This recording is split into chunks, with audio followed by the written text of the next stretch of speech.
Hi, thanks for joining a new video. Today we have first impressions of the new Galaxy Z Flip7. Let's begin.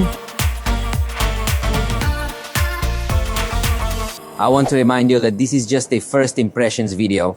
Very soon we will have an unboxing, a full review, and even more content for a much more detailed look. For the time being, let me explain roughly what has changed from one generation to the next, because there's something quite obvious, and that is the external display, which Samsung refers to as flex windows. Now the bezels are noticeably thinner, and as a result you get a much more modern and sleek feel. Actually, the Galaxy Z Flip6 now appears quite outdated compared to this new design. Specifically, it will feature edges measuring 1.25 millimeters, allowing this flex window to extend to a diagonal of 4.4 inches. However, it's not just about having a larger screen. We're also going to discover a significantly more advanced screen quality than one might anticipate from such a high-priced device. That means it has 120 Hz, providing ultra-smooth motion like on high-end device screens. Interestingly, in just the most recent generation, the external panel was only 60 Hz, which gave a somewhat peculiar sensation. Now, however, it aligns with what one would typically anticipate. Additionally, the peak brightness reaches up to 2600 nits, ensuring you can enjoy a clear display even when you're under bright sunlight. Moreover, it's evident that Samsung excels at tailoring software, so it's expected that the cameras won't obstruct any interface elements. At the very least, now that I've been testing it briefly and quickly, it appears that it doesn't seem like it's going to have any significant drawbacks around here. In fact, in this free section, Samsung is somehow going to position the Now bar to provide you with a glimpse of real-time content. This could include things like the scoreboard of your favorite sporting event, or if you have a timer or some other system applications, they will be able to give you the current status through the NIO bar in this area. And this is the most noticeable change. However, if you unfold the cell phone, you'll notice that there is also a significant change in terms of proportion. It is now a slightly wider device, which will be helpful when using the keyboard. Samsung understood that many users had some complaints about typing on these types of phones. They have now enhanced it greatly because the screen is larger.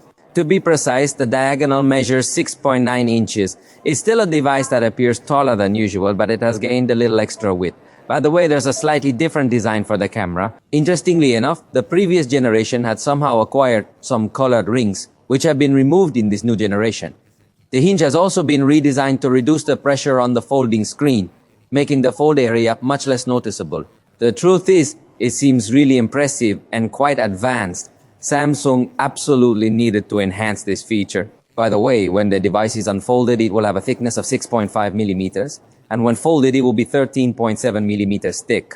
In this regard, it may not be as remarkable as what we observe in the Galaxy Z Fold7. However, we should keep in mind that this is more like a slightly smaller square, so I believe we can be more forgiving about it not being as thin. By the way, protecting the screen here, we have Gorilla Glass Victus 2. Interestingly, we don't find Gorilla Glass Ceramic 2 like in the Fold, suggesting this phone isn't prioritized to be as thin and light, although it still is, being very compact. In terms of battery, there's Evolution 2, now offering a capacity of 4,300 mAh. That's quite remarkable for a foldable device of this size. Additionally, Samsung provides excellent battery optimization. I've mentioned this before, and I'll keep emphasizing it because there are other brands that might claim to have 5,000 mAh batteries in a similar foldable device. However, when you actually test it, the performance often falls short of expectations. Initially, it may not seem like a massive capacity, but in terms of optimization, I believe Samsung achieved some impressive results. As for the processor, we're going to find a brand new, fresh out of the oven Exynos 2500. Now, just by mentioning Exynos, a lot of people might feel apprehensive or even a bit scared. But let's give it the benefit of the doubt and try it out. It's important to remember that this device is not aimed at gamers or those seeking sheer raw power. Therefore, it's likely that this processor will focus more on energy efficiency rather than just performance. It's constructed using a 3nm process, indicating that it will consume minimal power. We will test it later, but for most users, it's likely a processor that will deliver ample performance. Let's hope it doesn't overheat or have any issues like that. However, we'll verify that when we test this phone. The remaining new features are primarily centered on the software. For instance, we will encounter Gemini, which can now be operated from an external display. In fact, you can share your camera with Gemini Live, and you can somehow set up the cell phone to stay in stand mode so that Gemini can observe whatever you want to show him in order to ask him questions. So this is another new feature. Another small new feature is that in the wallpaper selector, you now have direct and quick access to the gallery without too many extra steps. It is an improvement at the user experience level. To customize the external display, we will also have now new options like more emojis and predefined backgrounds with quick info widgets let you easily customize the screen with one touch. In fact, one small detail that accompanies One UI 8 is that the clock's typography on the lock screen can actually adapt to the wallpaper you've chosen. This results in a nice and interesting stretch effect. This feature will also be available on all other Galaxy devices that receive One UI 8. As for the cameras, there are no surprises. We have 12 megapixels for the ultra-wide lens, 50 megapixels for the main camera with a 2x zoom inside the sensor, and 10 megapixels for the internal camera. There is just one new feature at the software level, which is that we will now have the capability to apply various color filters directly from the external display, a feature that was unavailable in previous generations. Moreover, we now also have the option to use the zoom function with a slider bar from the external display. Samsung also knows that it has improved its Knox security, now that it has so many artificial intelligence features to improve the security of how data travels.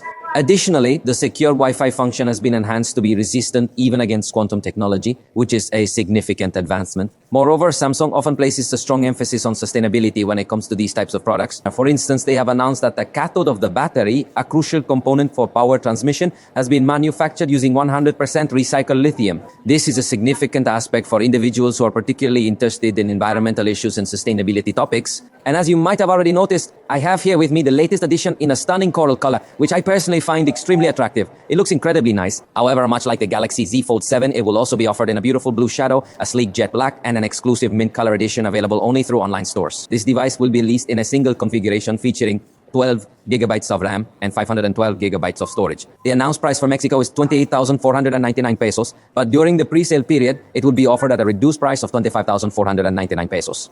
To enjoy the advantage of acquiring it for 35,499 pesos, and it's very important to note that I have a special coupon available for you. With this coupon, you can get a 10% discount. I'm leaving it here on the screen for you. It's tech_FF10. Additionally, something quite fascinating is that Samsung has a new offer where they will be significantly increasing the number of points you earn. If you're not aware, whenever you make a purchase at the Samsung store, you accumulate points. These points can later be redeemed to purchase new products. Now, it appears they have decided to enhance this benefit by offering 5 times the usual amount of points. Essentially, they are multiplying points by 5, which means you will receive 5 times the number of points you typically earn. This increase allows you to redeem these points for even more new products, making it an excellent opportunity for those who frequently shop at Samsung. So, in essence, they are providing 5 times the number of points, greatly enhancing the value you can redeem for new products. So, you can use those points, plus there's another coupon, the WF coupon, for a free 25 watts charger. Here, I will leave them on the screen for you. If you decide to use this coupon, they will also send you the 25 watts charger. So, if you were already planning to get these devices, make sure to take advantage of these coupons. Use them by entering through the link that I have left here in the description. Please let me know your thoughts in the comments. I believe the evolution is mainly in the external display that is now much wider. I think the device still has several things that could be improved in future generations, such as could incorporate the 200 megapixel camera that we see in the Galaxy S25 Edge that allows us a very good quality zoom because the zoom is still a bit of a pending issue. With foldable devices, it's understandable to make cuts for compactness, but I hope improvements maintain the same water resistance level and keep 25 watts. In its charging, it continues to support wireless charging, in this case of 15 watts. So please let me know in the comments what improvements you would like to see in the next generation. For now, this is everything for this video. If you enjoyed it, you know you can indicate it by liking, and we will see you next time.